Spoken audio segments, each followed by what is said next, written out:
Muy buenas noches a la audiencia que nos acompaña en una emisión más de Lo Marginal en el Centro a través del canal 71 de ICI TV o de la transmisión en vivo por el Facebook del Centro Mexicano de Estudios Económicos y Sociales. En la emisión de hoy estaremos conversando sobre la nueva crisis migratoria que se está configurando entre México y Estados Unidos. Nos acompaña para hablar de este tema importantísimo Marta Pérez, quien es candidata a maestra en estudios migratorios por la Universidad Iberoamericana y que ha investigado sobre la migración de las científicas mexicanas a Estados Unidos, la relación entre la migración y el desarrollo municipal en México, entre otros temas de esta misma línea. Buenas noches, Marta, ¿cómo estás? Muchas gracias por aceptar la invitación. Hola, muy buenas noches a todas y a todos. Agradezco su invitación. Me da mucho gusto estar con ustedes hoy. Y también estamos con Ejecat Lázaro, licenciado en Estudios Latinoamericanos con especialización en Desarrollo Social. Buenas noches, Ejecat, bienvenido. Hola Jenny, hola Marta, muchas gracias. Durante el mes de marzo se detuvieron a más de 171,000 migrantes que intentaron cruzar la frontera de México con Estados Unidos. Esta cifra muestra un aumento casi del 18% con respecto a mayo de 2019, cuando la cantidad de migrantes detenidos en la frontera de México con Estados Unidos provocó un conflicto migratorio entre el gobierno mexicano de Andrés Manuel López Obrador y la administración norteamericana de Donald Trump. La cantidad de migrantes detenidos solo en marzo de 2021 sería la cifra más grande reportada para un solo mes en toda la historia de los registros que se tienen de estos detenidos. Marta, el alta de estas detenciones responde a un aumento en la migración y cuáles serían las razones de esta alza. Mira, primero me gustaría aclarar que esto se trata no solo de una crisis migratoria, sino de una crisis humanitaria. Hay demasiadas personas en la frontera norte en condiciones de hacinamiento. Y bueno, en cuanto a las causas, yo propongo cuatro. Una es la cuestión social. En los países de Centroamérica hay una fuerte violencia, pandillas. Y por otro lado, hay esto que se llama la cultura de la migración, que quiere decir que al vivir en ciertos países, por ejemplo México, en algunos lugares, en algunas poblaciones, el migrar es parte de tu trayectoria de vida. Entonces, pues es una causal inherente a ciertas sociedades, ¿no? Por otro lado, lo económico. Pues hay una falta de empleo, hay condiciones laborales adversas, aunada a esta crisis que venimos cargando desde el 2008, pues nos encontramos en condiciones adversas para estar en ciertos países como lo son Centroamérica o incluso México. Es por ello que se ha incrementado la migración. Por otro lado, pues algo pues bien simple, pero que a veces nos va, la cuestión geográfica. Pues los centroamericanos tienen que pasar por México para llegar a Norteamérica y es por ello que pues ellos deciden quedarse ahí, no importa qué, porque después de recorrer más de 4,000 kilómetros, que son la distancia entre la frontera sur con Chiapas, y llegar hasta Tijuana, pues dicen, yo de aquí ya no me muevo, y es por eso que también se vuelve como tan visible, ¿no? Porque vemos estas concentraciones, como lo fue con las caravanas, que vimos muchísima gente, pero pues en realidad es porque está concentrada. Y por otro lado, también tenemos una razón ambiental de la cual no se habla mucho, y es que en 2020 el huracán Iota y el huracán Eta destrozaron parte de Guatemala, Honduras y El Salvador, obligando a las personas a desplazarse hacia el norte. Por otro lado, pues vemos, bueno, les digo que es una crisis humanitaria. Por ejemplo, ayer esta agencia de fotoperiodismo Cuarto Oscuro nos enseña fotos del Chaparral en Tijuana, que es una garita internacional, y pues vemos estos campamentos improvisados con muchos menores. Entonces, no solamente es una crisis humanitaria y migratoria, sino que también se está volviendo muy visible que hay menores, hay muchos menores e incluso no acompañados.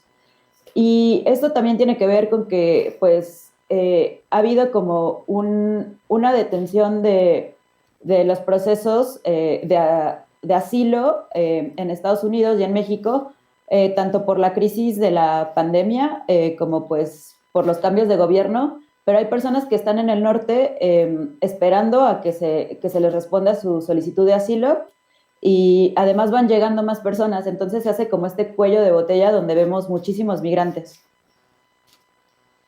Sí, claro, como tú mencionas, no solamente estamos hablando de una crisis migratoria, sino que esta crisis migratoria se ha convertido en una crisis humanitaria por toda esta concentración de gente que en realidad México no tiene la infraestructura para recibir como debería, ya sea en lo que obtienen el permiso para residir en Estados Unidos o incluso el permiso para residir dentro del territorio nacional.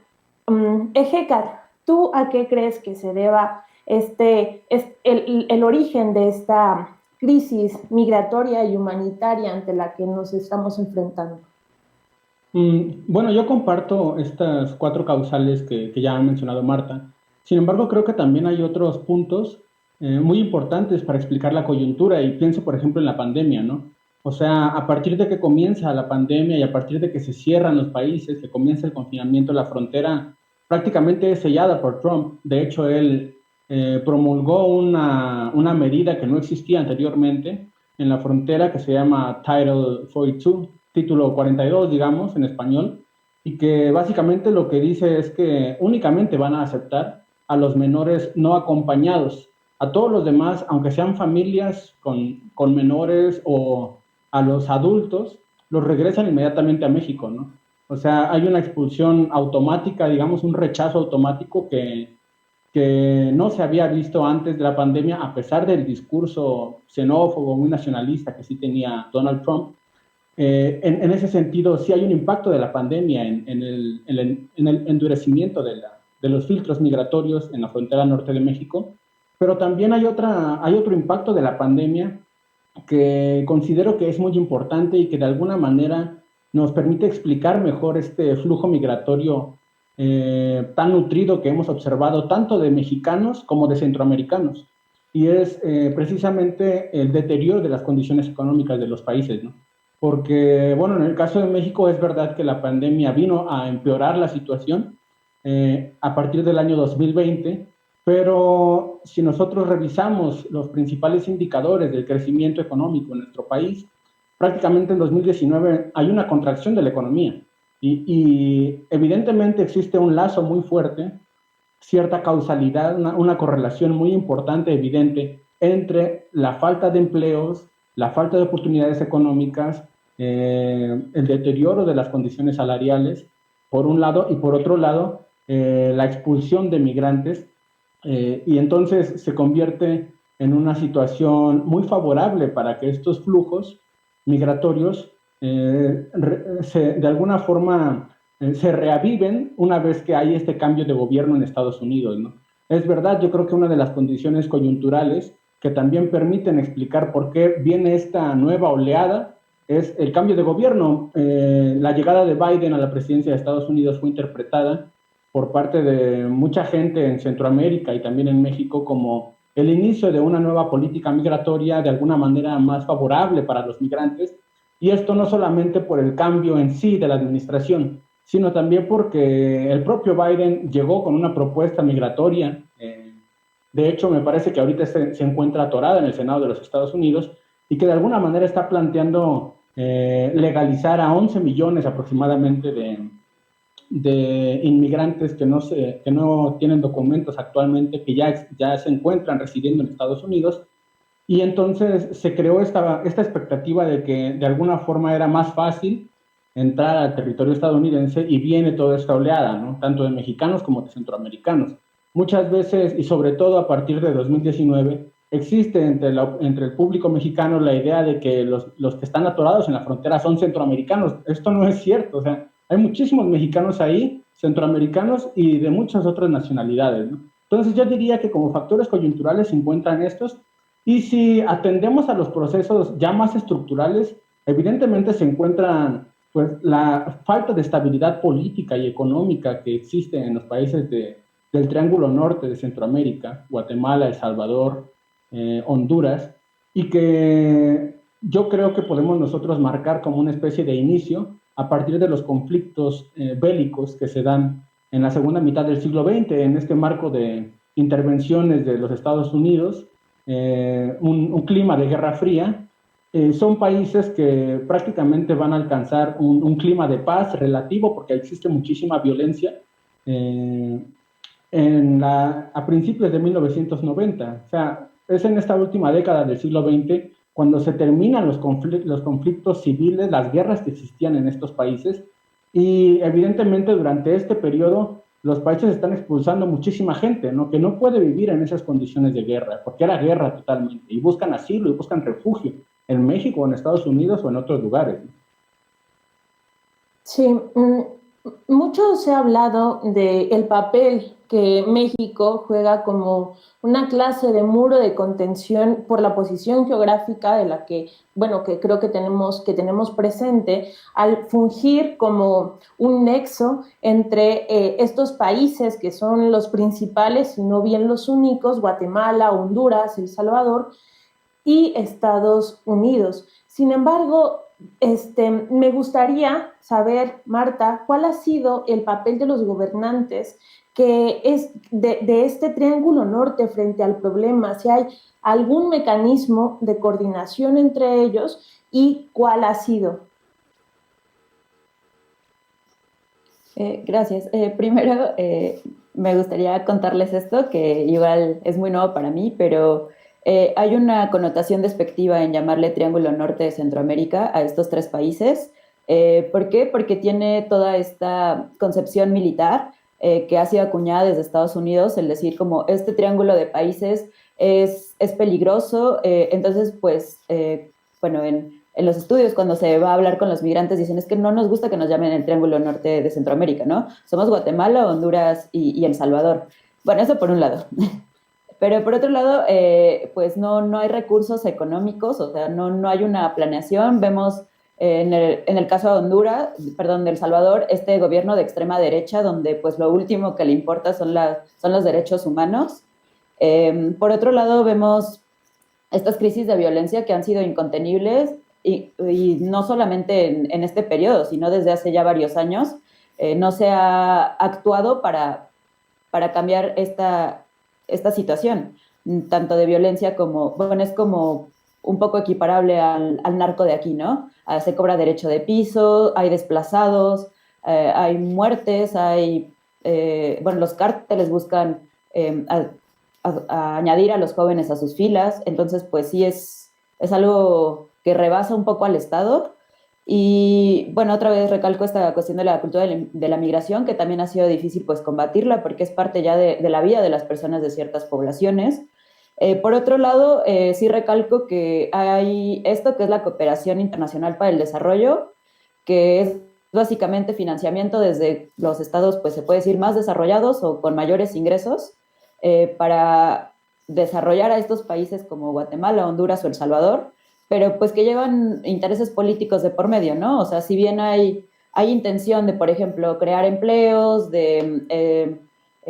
no sé, apoyar a las juventudes para que no tengan como esta idea de emigrar, pues sí se rompe un poco, ¿no? Los intereses políticos, pues, como que están al mando de esto. Y por otro lado, han pasado varios gobiernos, pero en realidad no hay una voluntad por hacer un cambio de las causas estructurales, que son, pues, por una parte, un poco el imperialismo empresarial, el control de ciertos recursos naturales.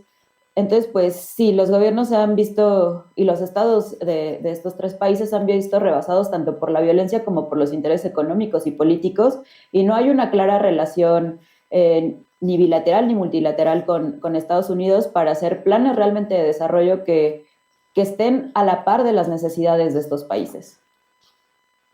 Sí, sí, creo que en todo caso podríamos hablar de un abandono más bien por parte de estos países por un origen multicausal, multifactorial, como tú lo mencionabas, para tratar no de paliar, sino de erradicar dentro de lo más que se pueda esta migración, más bien las causas que originan esta necesidad de migrar, ¿no?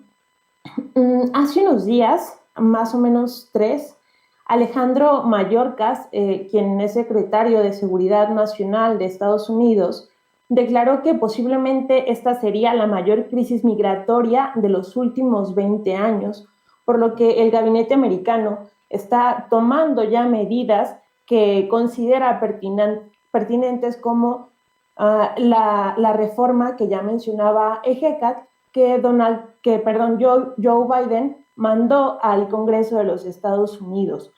¿Cuál es la postura del gobierno de México ante esta crisis migratoria, EJECAT? Yo creo que para México es muy difícil asumir políticas hacia el exterior, en este caso políticas migratorias, que asuma de manera soberana. Y lo planteo así porque México se encuentra en una relación muy asimétrica de poder con los Estados Unidos. Y lo que hemos observado nosotros en las últimas décadas, y para no irnos tan lejos, incluso en los últimos, con este gobierno de Andrés Manuel López Obrador, es que ante posibles políticas migratorias que se plantean con cierto carácter más humanista, por ejemplo, como lo había planteado relativamente López Obrador al principio, en el año 2018, lo que ocurre es que estas políticas encuentran un punto en el que ya no pueden seguir adelante porque no responden a los intereses, a las necesidades que tienen los Estados Unidos, ¿no? Entonces, al final, la política de México se convierte en la política migratoria mexicana se vuelve una política migratoria subordinada a los intereses y las necesidades de los Estados Unidos. No responde a las necesidades de México y, por supuesto, México tiene un margen muy estrecho, muy limitado de capacidad de decidir realmente qué es lo que quiere hacer. Una vez dicho esto, creo que México como país de origen, porque, repito, no solamente son centroamericanos los que están en la frontera norte, México aporta un flujo muy importante de migrantes y históricamente han sido los mexicanos, hemos sido los mexicanos los que hemos llegado más a la frontera norte, ¿no? Más bien este cambio en la composición que ya comienza a integrar a más centroamericanos es algo que es más reciente, pero México como país de origen está haciendo muy poco por frenar estos flujos migratorios, porque, por ejemplo, las propias condiciones económicas que se han deteriorado, la propia violencia, como ya mencionaba Marta, el narcotráfico que existe en nuestro país y que no solamente afecta a los mexicanos, prácticamente todas las semanas vemos casos de migrantes centroamericanos o de otros países que se ven afectados, gente que muere, gente que sus derechos humanos son violentados completamente durante todo el tránsito de territorio mexicano. Todo esto pues no se ha frenado de ninguna manera, ¿no? Ni la violencia, ni se han mejorado las condiciones económicas, y por lo tanto México como país de origen no hace mucho por cambiar realmente esto, ¿no? Y ahora como país de tránsito para los migrantes que vienen de Centroamérica, etcétera, también la política migratoria de México subordinada a Estados Unidos, en los hechos lo que ha significado es la militarización de las fronteras, porque se militarizó desde que en 2019 López Obrador mandó a la frontera 25,000 elementos de la Guardia Nacional, que obviamente es gente que no está capacitada para llevar a cabo este tipo de tareas. En ese momento hubo muchas voces que se levantaron en contra de este tipo de medidas. Sin embargo, se enviaron 15,000 elementos a la frontera norte, 6,500 a la frontera sur con Guatemala y 3,000 elementos de la Guardia Nacional que, digamos, barrían el territorio mexicano buscando a los migrantes para poder regresarlos a Centroamérica o mandarlos a otro lugar con tal de que no llegaran a Estados Unidos. Entonces, lo que se hace en los hechos es que Estados Unidos recorre su frontera hasta Guatemala, hasta la frontera entre México y Guatemala, y a México le toca jugar ese papel, ¿no? Es lo que ha desempeñado prácticamente en este gobierno, un papel de fuerza que impide el paso, y hasta eso de manera relativa, porque la verdad es que no hay manera de detener la migración. Y eso es lo que ha hecho México en realidad. Ahora, hay otro factor que sí se ha planteado por parte del gobierno de López Obrador, que es precisamente esta cooperación internacional. Él planteó desde el principio de su gobierno que iba a destinar $100 millones anuales a Guatemala, El Salvador y Honduras para detonar cierto desarrollo económico y social a través de los programas de Sembrando Vida y Jóvenes Construyendo el Futuro.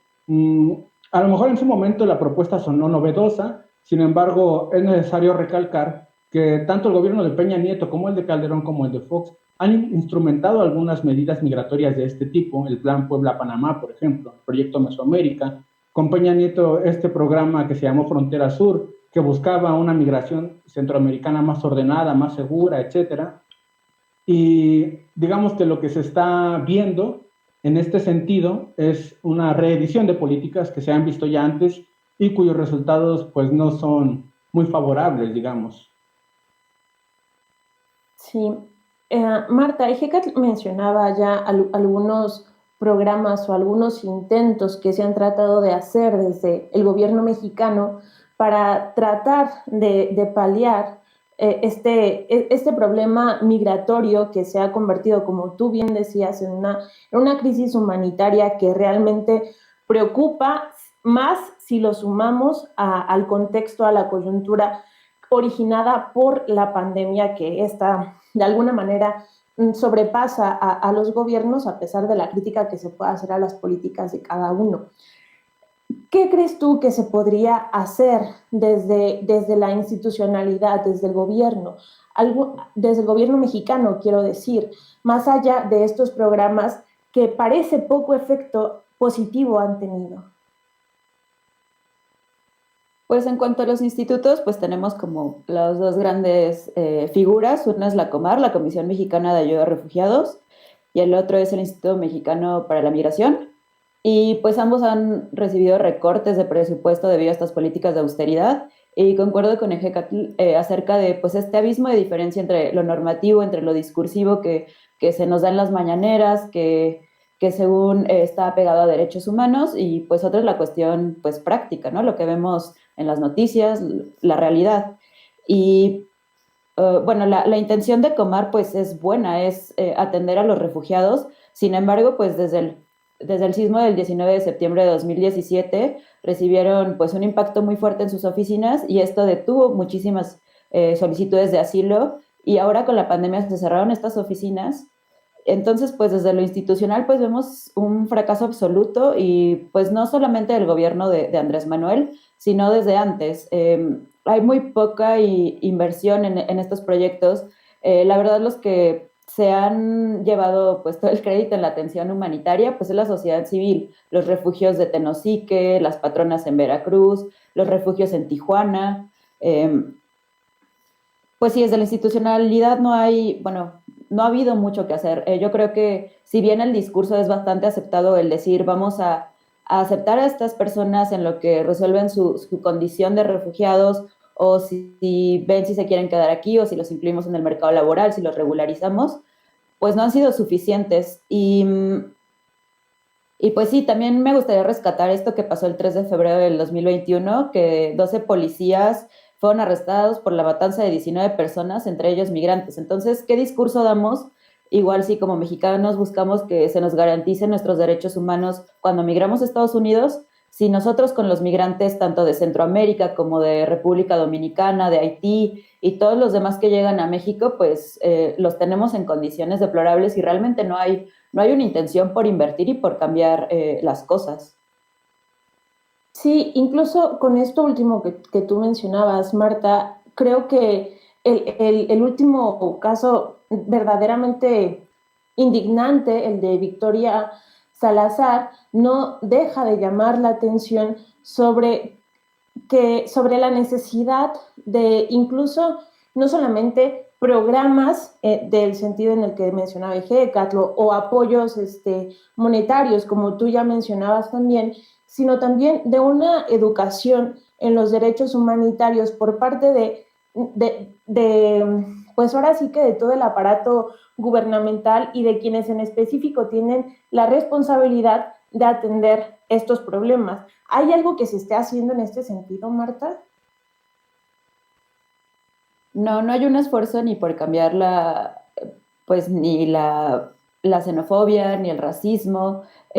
Incluso, pues, les digo, hay recortes en el personal de Comar, de Instituto Mexicano para las Migraciones. No hay realmente como cursos pues de concientización para tratar a los migrantes. Todo esto surge más que nada de la asociación civil, de la sociedad civil, perdón, son quienes van y pues un poco apoyan, hay mucho acompañamiento por parte de abogados, de activistas, ellos son realmente los que se están moviendo para garantizar los derechos humanos de estas personas. Igual pues recalco lo que ya mencioné Hecatl, que la atención hacia estos migrantes es básicamente la violencia tanto militar como de los grupos criminales, es lo que se encuentran en México en vez de una hospitalidad que no deberíamos de verlo como algo muy lejano porque pues nos respalda la historia de México como país de refugio, como país de refugiados durante la Guerra Civil Española, país de refugiados durante las dictaduras latinoamericanas. Realmente no lo deberíamos de ver tan lejano y deberíamos de generar una mayor conciencia de que pues somos seres humanos que se necesitan echar la mano en tiempos de crisis. Sí. Ejecat, ¿qué crees tú que se podría hacer desde la institucionalidad por parte del gobierno mexicano para tratar de que esta crisis migratoria, que si bien no propiamente se origina en México, a pesar de lo que ustedes ya señalaron, la cantidad enorme de mexicanos que también migran por condiciones similares a las que lo hacen guatemaltecos, hondureños, salvadoreños y haitianos incluso, otros ciudadanos de otras nacionalidades, ¿qué se puede hacer y qué se está haciendo? En lo inmediato, en la frontera norte, yo creo que se tiene que atender la crisis humanitaria, como ya decía Marta, ¿no? O sea, estamos hablando, si hay alguna especificidad que tiene esta crisis, es precisamente la cantidad de menores no acompañados que está llegando a la frontera.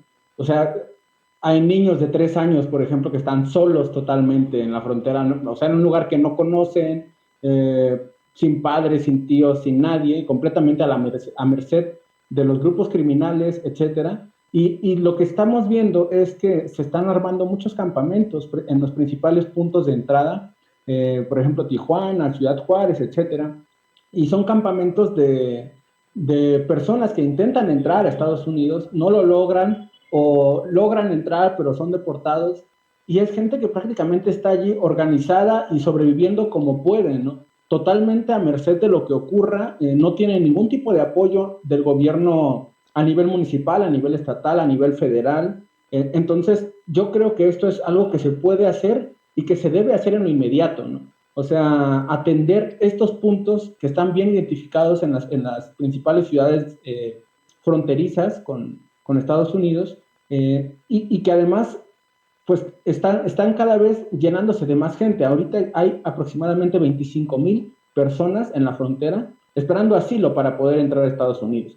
Y es gente que no es, mucha de ella, la gran mayoría es gente que se encuentra en una calidad de indocumentados y que, pues por supuesto han pasado también, hay que considerar que han pasado pues muchísimas cosas a lo largo del tránsito, desde su hogar propiamente dicho en el país de origen y luego por todo el territorio mexicano hasta llegar allí. Y es gente que no tiene, además de todo, las condiciones para poder hacerle frente, por ejemplo, a la pandemia, ¿no? Que bueno, si a nosotros nos da miedo enfermarnos, contagiar, tratamos de tomar medidas que de alguna manera pues tenemos ciertas condiciones, la gente que viene migrando por semanas, algunos por meses, yo creo que esto es algo que se debiera hacer inmediatamente. En un sentido más general, concuerdo con Marta en que se tiene que dar un cambio en el discurso del gobierno de México y yo creo que se tiene que generar entre los mexicanos y las mexicanas esta concepción, esta idea de que rechazar a los migrantes, que es una opinión yo creo que más o menos generalizada entre la población mexicana, y lo digo por las encuestas que se comenzaron a levantar y los resultados que empezaron a verse en las primeras oleadas, las primeras caravanas migratorias de centroamericanos que empezaron a atravesar México. Muchos mexicanos decían, no, pues es que los centroamericanos no son bienvenidos porque aquí apenas si tenemos para comer, apenas si tenemos para poder salir adelante, etcétera. y era una opinión generalizada. Yo creo que esto puede cambiarse desde la institucionalidad, porque el migrante no es el problema, o sea, nosotros migramos a Estados Unidos, ¿no? Ese no es el problema. El problema, en todo caso, debiera buscarse en otros lados, pero este no es propiamente el problema.